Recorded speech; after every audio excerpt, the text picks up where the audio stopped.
مزید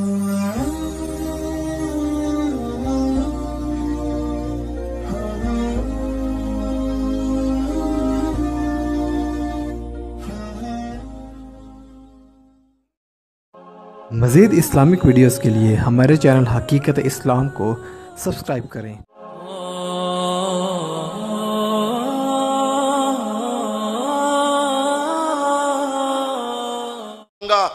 یہ تو بتایا، لیکن یہ کیوں نہیں بتایا کہ قوم نے شرک کیا؟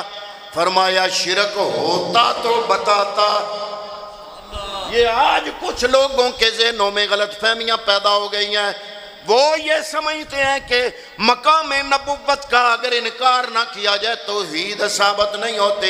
اللہ نے فرمایا میں نے شرک اس لیے نہیں کہا، ان کو منع اس لیے نہیں کیا کیونکہ بات بنتی ایسے ہے کہ بنی اسرائیل موسیٰ سے مانگے، موسیٰ خدا سے مانگے۔ پھر جو مقام نبوت آگے بڑھتا چلا جاتا ہے، اللہ رب العالمین مقام عطا کرتا چلا جاتا ہے۔ بات آ گئی ہمارے آقا انعامدار 1.25 لاکھ نبیوں کے سردار جناب محمد مصطفیٰ صلی اللہ تعالیٰ علیہ وآلہ وسلم کے۔ یا اللہ تمام انبیاء کو ان کی روحانی مقام کو مد نظر رکھتے ہوئے تو نے اختیار اور مقامات عطا فرمائے۔ یا اللہ ہمارے نبی کو کیا مقام ملا؟ حضرات محترمہ، میں نے جو آیا مبارک آپ کی خدمت میں تلاوت کرنے کی سعادت حاصل کی، اللہ رب العالمین نے اس میں واضح فرما دیا، فرمایا فلا وربک۔ کیڑے لفظ بولے فلا؟ یہ دا معنی کی ہے اے محبوب تیرے رب دی قسم ہے۔ قسم اٹھاندہ کون پہ ہے؟ اللہ۔ اے نہیں آکھیا کہ اے محبوب میری قسم، فرمایا اے محبوب میں ہاں تے رب، رب تے میں ملائکہ دا بھی ہاں، رب تے میں جنہ دا بھی ہاں، رب تے انبیاء دا بھی ہاں، رب تے ایک ایک ذرے دا، پر نہیں میں رب نو بھری کائنات دا رب ہونے دے باوجود میں نو نسبت لگ دی ہے تیری چنگی۔ اے محبوب اونجتے کائنات دے ذرے ذرے دا رب، پر نہیں جدو میں قسم اٹھاواں گا فلا وربک تے میں اس طریقے نال اٹھاواں گا اے محبوب میں رب نو تیرے رب دی قسم ہے۔ یا اللہ فرمانا کی جانا ہے، فرمایا فلا وربک لا یؤمنون۔ کوئی بندہ اتنے تک ایماندار نہیں ہو سکتا حتیٰ یحکموک فیما شجر بینہم، جتنے تک اپنے تمام معاملات میں میرے محبوب کو حاکم تسلیم نہ کر لے۔ آیت کا ترجمہ پیش کر رہا ہوں آپ کی خدمت میں۔ اللہ فرما رہا ہے اے محبوب تیرے رب دی قسم ہے، کوئی بندہ اتنے تک ایمان والا نہیں ہو سکتا جتنے تک اپنے سارے معاملات وچ تینوں حاکم نہ بنا لوے۔ کوئی ہو یا 2-4 ملکاں دا حاکم، کوئی ہو یا 2-4، جو حاکم جس کو تسلیم کر لیا جائے اس کا پھر اپنی مملکت میں اختیار ہوتا ہے۔ جس مملکت میں جو حاکم ہوتا ہے اپنے ملک اور مملکت اور اپنی حدود و قیود میں اس کو اختیار ہوتا ہے۔ اے محبوب کریم فلا وربک، مجھ رب کو تیرے رب کی قسم، تیرے رب کی قسم، لا یؤمنون حتی یحکموک فیما شجر بینہم، کوئی بھی مومن اتنے تک مومن نہیں ہو سکتا جتنے تک اپنے تمام معاملات میں میرے محبوب کو حاکم تسلیم نہ کر لے۔ کہیں فرمایا ان رحمت اللہ قریب من المحسنین، یا اللہ یہ رحمت کون ہے؟ فرمایا وما ارسلناک الا رحمت للعالمین، اے الہ العالمین کیا تو نے اپنے محبوب کو کوئی چیز عطا کی؟ فرمایا وَيُتِمُّ نِعْمَتَهُ عَلَيْكَ، اللہ رب العالمین نے تو اپنی نعمتیں تم پر تمام کر دی۔ یا الہ العالمین کیسے؟ فرمایا وَكَانَ فَضْلُ اللَّهِ